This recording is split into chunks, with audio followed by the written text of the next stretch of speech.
Probably in your experience you had similar case scenario when you are developing a dashboard or invoice and payment management applications. A user wants to download or print a copy of an invoice or a report. And often enough it is implemented with some sort of custom logic that is generating the report on the backend side and sending it to a user. But what if I say that you can save your development time by allowing user to print your page directly inside the browser without generating any specific logic? But you're probably asking yourself now, but I don't want to print the navigation bars, I don't want to have the footer and other elements. And actually to find that we can apply the styling directly to say how page should look when printing.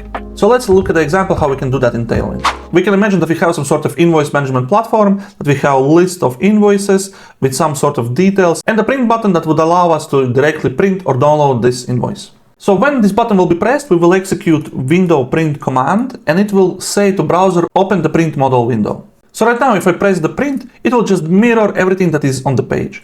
We can see we have a list of invoices, we have our invoice, the print button and unreadable table at the bottom. But we are only interested in printing one single invoice, so let's hide the invoice list. It can be done in the plain CSS, but we are using Tailwind, so let's look at the print modifier. If we open the Tailwind documentation, we can see that print is just another variant that we can apply, similarly like hover. So by providing print column hidden, we can say that this element should be hidden when printing.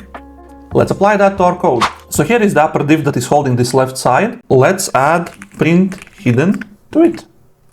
And now when we'll press the print button, we will see the single invoice without the list. And yes, this is all it takes. For example, I want to hide also the print button. Let's quickly jump to print button, add a class print hidden, and it's also gone.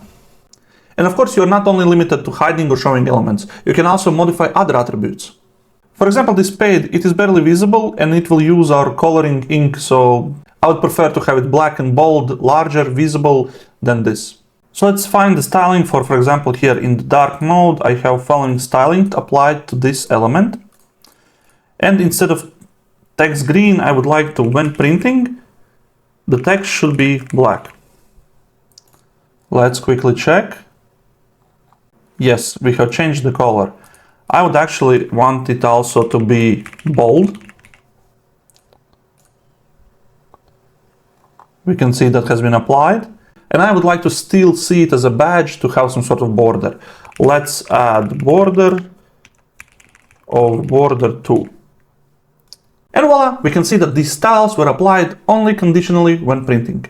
And now, as a user, I can either save it as a PDF and store it somewhere in the cloud or have it in a backup, or I can just print it with my printer to get a paper copy.